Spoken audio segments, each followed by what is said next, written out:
My husband's family had a tradition of family-only holidays. I was never allowed to join. It's just how we do things, he said. This year, I drove to surprise them. When I walked into the cabin, everyone went silent. My mother-in-law turned and said, "You don't belong here." My husband didn't even stand. I drove away. But on my way back, I found something in the glove box that. My name's Erin. I'm 34, and I live in Flagstaff, Arizona.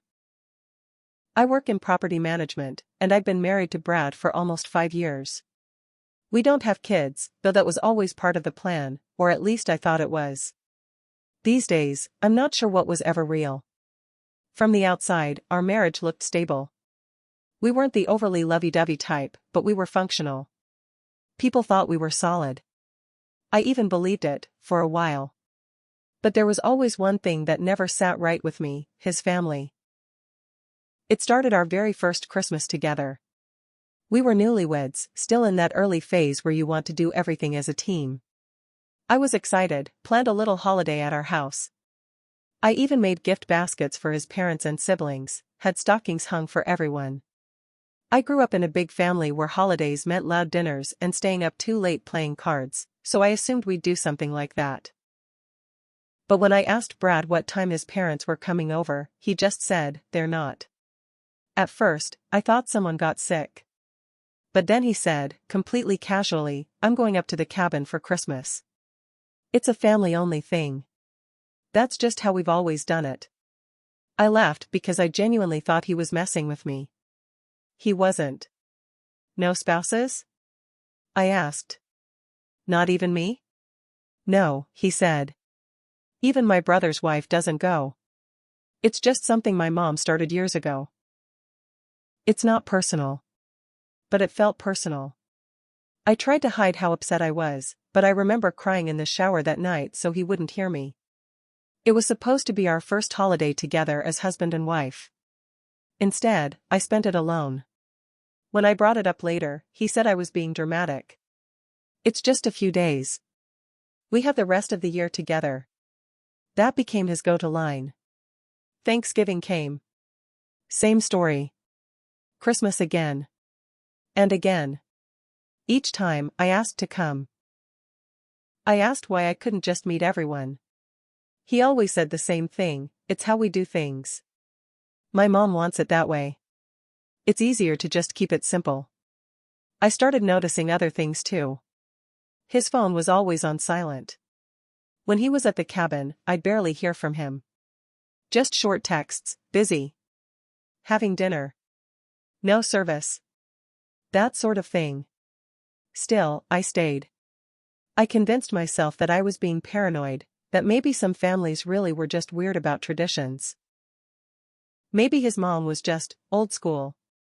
But this year, something changed in me. I felt like I was being erased. 5 years of marriage, and I was still being treated like a stranger. I never got invited to a single holiday. I'd never even met some of his cousins. His mom never called me. She didn't even send a card when my dad passed away last year. So I made a decision. I told Brad I was going to visit my sister in Phoenix for a girls' weekend. He said cool, have fun, and gave me a kiss like nothing was wrong. He left that morning for Oregon. I waited 2 hours, then got in my car and drove. I had the address of the cabin from an old insurance document I found in the junk drawer a year ago. I kept it, just in case. It was a 13-hour drive. I didn't stop unless I had to. I had all this nervous energy, I couldn't eat, couldn't think about anything except what I was going to say when I walked in that door. I honestly didn't know what I wanted to happen. Maybe I thought it would be some big emotional moment. Maybe I thought Brad would finally stand up to them. Or maybe I just wanted to be seen. Acknowledged. Something. When I pulled up to the cabin, it was around 6 p.m. Snow was falling lightly. There were 3 cars parked out front. Lights were on, and I could hear laughter from inside. I walked up to the door and knocked once. No one answered, so I pushed it open. Everyone turned to look. I'll never forget how fast that room went silent. Brad was sitting on a couch by the fire. He had a drink in his hand. His mom, Doreen, was at the kitchen island, pouring wine. His sister, his cousins, a few other relatives I didn't recognize, they all just stared. No one smiled. No one said Merry Christmas. Just silence. Doreen was the first to speak. She stepped forward and said, with this cold, blank look on her face, "You don't belong here." Just like that. Not even a question. Not even a "why are you here?" Just those exact words. And Brad? He didn't even move. He just looked down at his glass like I wasn't standing there. That moment broke something in me. I didn't say a word. I just turned around and left. I drove in silence for about 30 minutes. I don't even know which direction I was going. I just wanted to get away from that place. At some point, I pulled off at a small gas station. I remember my hands were shaking, and I reached into the glove box to find tissues or napkins. That's when I found it. An envelope. It was tucked under the car manual. Cream-colored, thick paper. I don't know how long it had been there. My name wasn't on it. But it was Brad's handwriting. I'd know it anywhere. It said, "To Brad, for when you're ready. Love always, T." I opened it. Inside were 2 letters and a photo. The photo stopped me cold. It was Brad. Standing next to a woman I didn't recognize. Brunette. Pretty. Younger than me. Holding a baby. They looked like a family. Like a real family. The letter was from someone named Tessa. She wrote about how hard it was sneaking around. She missed their little weekends. She said she was tired of being the secret, and that their daughter was starting to ask who her daddy really was. She wanted him to tell the truth. She said she wasn't going to lie to the child anymore. That either he came clean or she would. There was a second letter, folded behind the first.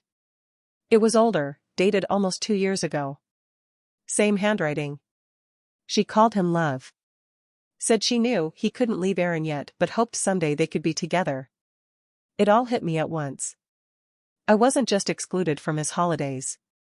I was never really his family to begin with. I was the excuse. The cover. He was living a whole separate life. And his family? They knew. That's why I was never allowed at the cabin. That's why they always acted like I didn't exist. Because in their eyes, I didn't. I didn't go back to Flagstaff right away. I stopped in Eugene, got a motel room, and just sat there all night reading those letters over and over. In the morning, I called a lawyer. Then I did something I didn't think I'd ever do. I called the number listed on the second letter, Tessa's. She answered. And what she told me made everything worse. I didn't sleep much that night in Eugene. I kept checking my phone, half expecting Brad to call or text, but nothing. Total silence. I guess he knew I wouldn't be coming back to that cabin. Or maybe he didn't care. By 7 a.m., I was wide awake, staring at the envelope again. I took a deep breath and called the number listed on the letter, Tessa's. She picked up on the third ring. Hello? Her voice was soft, a little confused. I didn't know how to start. Hi. Is this Tessa? Yes. Who's this? I hesitated. My name is Erin. I'm Brad's wife. Silence. I heard her breathing, then a sharp inhale. Oh my God, she whispered. I found your letters, I said. In his glove box. There was a pause. Then, I didn't know you existed. I swear to God, I didn't know he was married. He told me you two were separated. He said he just needed time to get the paperwork done. I felt my stomach twist. He's been telling me we were fine. That his family just had a weird tradition of not including spouses during holidays. She laughed bitterly. No, Erin. I've been to that cabin. More than once. With our daughter. I couldn't speak. She kept going. His family knows me.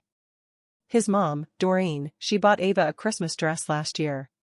She calls me her real daughter-in-law. Brad said you were just a phase he rushed into. That broke me. I sat on the edge of the motel bed and let her talk. They'd been seeing each other for over 4 years. Ava, his daughter, was almost 3. He'd told Tessa he'd leave me after the first year. Then after Ava was born. Then he said he had to wait for the right time. I was done believing him, she said. That last letter? That was my final shot. I was going to leave it at that. But now I know the truth. We talked for almost 2 hours. By the end, we both felt sick. Both of us had been lied to for years. But while she had a child with him, I had 5 years of marriage and nothing to show for it but empty holidays and a lifetime of betrayal. She sent me pictures, photos of Brad at birthday parties, at the park, at the cabin. Always smiling. Always with them. There were pictures of him holding their daughter, swinging her on a playset, even sitting next to Tessa on a blanket in the grass. It wasn't some fling. It was a second life. I went home to Flagstaff later that day. The house felt wrong, like it didn't belong to me anymore. I walked into our bedroom and saw his suitcase still out from the trip. I didn't touch it. I didn't unpack. I didn't clean. I opened a new account at a different bank. I pulled every dollar from our joint savings. I canceled all the credit cards with my name. I got a storage unit and started slowly moving my stuff, clothes, keepsakes, anything I could carry on my own. The lawyer I spoke to gave me solid advice. Arizona is a community property state. Meaning, I had rights. But more than that, she helped me plan a move that wouldn't just get me out, it would make sure Brad didn't walk away clean. But it wasn't just about the divorce anymore. It was about the lies. The gaslighting. The humiliation. I couldn't let that go. 3 days later, Brad walked through the front door like nothing had happened. "Hey," he said, dropping his bag near the stairs. "Missed you." I didn't say anything. He kissed my forehead and walked into the kitchen, completely calm. That's when I placed the envelope on the counter. His face went pale. "I called her," I said. "She told me everything." He didn't deny it. He just sat down and covered his face with his hands. "I was going to tell you," he mumbled. "When? After our 10-year anniversary? After your second kid with her?" "She wasn't supposed to keep the baby," he said quietly. "It wasn't supposed to go this far." I stared at him, disgusted. "But it did." "And your family? They've been playing along this whole time. That's why I wasn't allowed at the cabin, wasn't it? Because she was already there." He didn't answer. He didn't have to. That night, I sent an email to every member of his family. I attached all the photos Tessa had sent me, pictures of them at the cabin, of him holding Ava, of him kissing Tessa in front of the fireplace I'd never been allowed to sit by. I added a message, "Just wanted to say thank you for keeping this tradition alive. I finally understand why I was never invited. Looks like you already had your version of family." Then I blocked them all. Even Doreen. Especially Doreen. But it wasn't over. Tessa reached out again 2 days later. There was more. Turns out Brad had opened a separate account in her name. He'd been giving her money to help with Ava. That money was coming from our joint savings. She found the deposits when she started digging through her banking app. He was using my money to support his second life. I called the lawyer again. She said I had a case. But I didn't just want a clean divorce. I wanted a public one. And I had a plan. By the end of that week, I wasn't sad anymore. I wasn't even numb. I was focused. Brad didn't know what was coming, and I didn't plan on warning him. He thought he could get away with living 2 lives, one in the open, one in secret. But the thing about secrets is, they rot everything around them. He just didn't know how deep that rot went. Tessa and I stayed in contact. Not in a let's be friends way, we weren't suddenly bonding over shared trauma, but we both wanted him to pay for what he did. We agreed on that. She told me something that changed everything. Apparently, Brad told her he was getting a job transfer to Eugene. Said he'd be moving up there in the spring to be closer to Ava full-time. He'd already told his boss he was interested in a regional position based out of Oregon. Which meant he was planning to leave me anyway. On his timeline. Quietly. Probably after draining what was left of our savings and moving on with her like I'd never existed. But I wasn't going to let him go quietly. I got creative. I still had access to our joint email account, he never changed the password, and he wasn't careful. That's where I found all kinds of things. Confirmation of wire transfers to Tessa, a few old emails from his mom talking about how well Tessa fits in, and even a draft he'd written to a divorce lawyer he never sent. He was shopping for a lawyer behind my back. That made things easier for me. I scheduled a consultation with the exact same lawyer he had emailed. It was petty, I know. But once I met with her first, legally, she couldn't represent him due to conflict of interest. Then I hired her. She was good. She had experience with financial deceit in marriages and had seen enough cases like mine to know exactly what to go for: asset freeze, restraining orders on shared accounts, and a forensic accountant to look into the transfers he'd made to Tessa. She called it strategic first strike. I called it justice. The real twist came a few days later. Tessa called me again. She sounded shaken. "You're not going to believe this," she said. Brad had been seeing someone else. Another woman. Not me. Not Tessa. A third. Her name was Rachel. Early 30s. Worked at the same company. Tessa found out because she saw a text pop up on Brad's phone when he came by to drop off something for Ava. Rachel had sent a picture, one that made it very clear they weren't just coworkers. Brad had a third life. "I think he's a narcissist," Tessa said. "He doesn't love any of us. He just loves being in control." We did a little digging together, Tessa and I, and found Rachel's Instagram. And then her LinkedIn. She lived in Phoenix. Just 2 hours from me. They'd met at a company retreat 6 months ago. So Brad had been splitting his time between 3 women.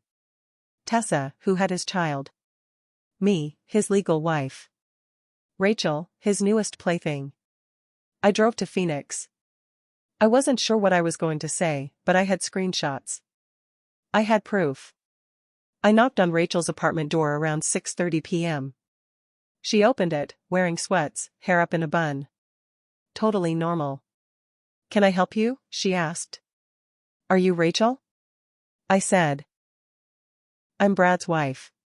She froze. Her mouth dropped slightly. "What?" "Legal wife," I added. "Married for 5 years." She stared at me. "What are you talking about?" "I found your number. The texts. The pictures. I know he told you something different." Her eyes filled with tears. She didn't even try to deny it. She invited me in and showed me her messages. He told her he was divorced. Said he had a daughter, yes, but made it sound like he was just co-parenting with an ex named Tessa. She had no idea I existed either. He even sent her selfies from our living room, cropped carefully to avoid showing anything that might reveal me. We talked for over an hour. By the end, Rachel was furious. "I thought I was helping him rebuild his life," she said. "He said he was trying to start over." "Yeah," I said. "He's been starting over for 5 years." She asked if she could be part of whatever I was planning. That's when everything came together. Me. Tessa. Rachel. All of us. We started calling it the Unholy Alliance, half joke, half battle plan. Rachel got me access to their internal company event calendar. She still had the password to their HR app. There was a big corporate dinner coming up in Scottsdale. Black tie. Partners invited. Tessa and I both got invites, through Rachel's guest passes. We weren't there for small talk. We were there for war. The corporate dinner was set for February 9th. A Friday night. Fancy place in Scottsdale with glass walls and a view of the desert skyline. Brad's company rented out the whole space, and from what Rachel told me, they encouraged employees to bring their partners for team culture. Perfect. Rachel registered me and Tessa under fake last names, hers and mine. She even picked up our name badges early and slipped them to us before the event. She told Brad she was bringing a friend from out of town as her plus one. He never asked questions. He was too busy thinking with his ego. The plan was simple. Let him see us. Let everyone see. Let the lies detonate right there, in front of the people he works with, the people he brags to, the ones he's always trying to impress. I wore a black dress. Tessa wore deep red. Rachel told us to walk in separately. Make it slow. Let it burn. I arrived first. I walked straight in, past the catering table, past the open bar, and into the main reception area. Brad was standing near the back wall, laughing with some of his coworkers. He had his hand on Rachel's lower back, like he owned her. Like he'd won something. He didn't see me at first. But a woman next to him did. Her face changed. She whispered something to Brad and nodded toward me. That's when he turned. His jaw dropped. He blinked like he couldn't trust his own eyes. I just smiled. Didn't say a word. Then Tessa walked in from the opposite side of the room. Holding Ava. Brad turned in her direction, probably to escape me, but froze again when he saw her. His face went sheet white. He looked like he'd seen a ghost. I walked toward him slowly. Tessa stood her ground. And then Rachel stepped away from him, took a few steps back, and pulled out her phone.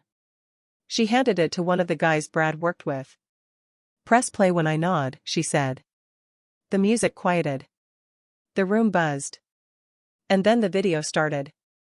It played on a large projection screen near the dining tables. Intended for a corporate slideshow.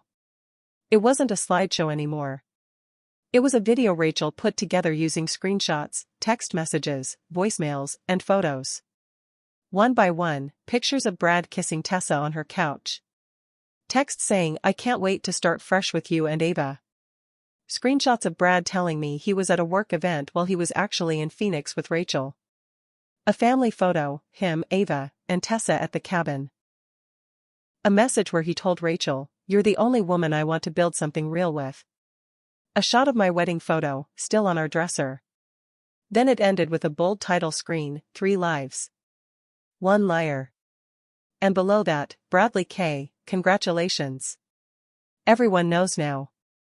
The room was dead quiet. Everyone stared at him. People pulled out their phones. One woman gasped. His boss muttered, "Jesus Christ." Brad just stood there. Mouth open. Frozen. Rachel stepped aside and said, loud enough for the room, "If anyone wants to know what a narcissist looks like, there he is." Then she walked out. Tessa followed, with Ava on her hip. I walked up to Brad one last time. I drained our accounts. Froze what's left. "You'll be hearing from my lawyer next week." Still, he didn't speak. I turned and walked out. The whole room parted for me like a path. No one stopped me. After that, everything moved fast. He tried to call me. I blocked him. He tried to show up at the house. I had already moved out. Changed the locks. Rented my own apartment. Clean. Quiet. No trace of him. The divorce was brutal, for him.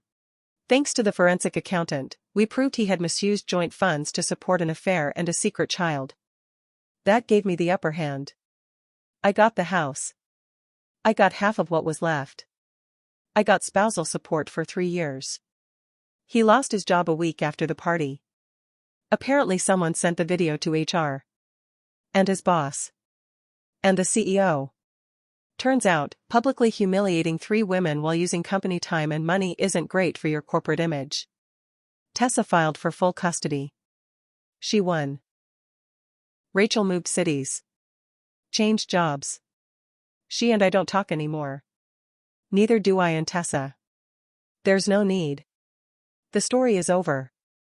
But sometimes, when I look back, I wonder how long I would have stayed quiet if I hadn't found that envelope.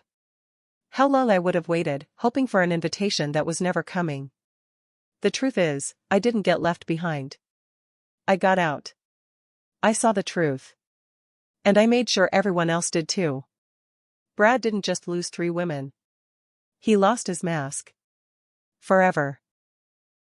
And I got something better than closure. I got my life back. And he'll never get his back. Not really. Not after that night. Not after the whole room saw who he really was.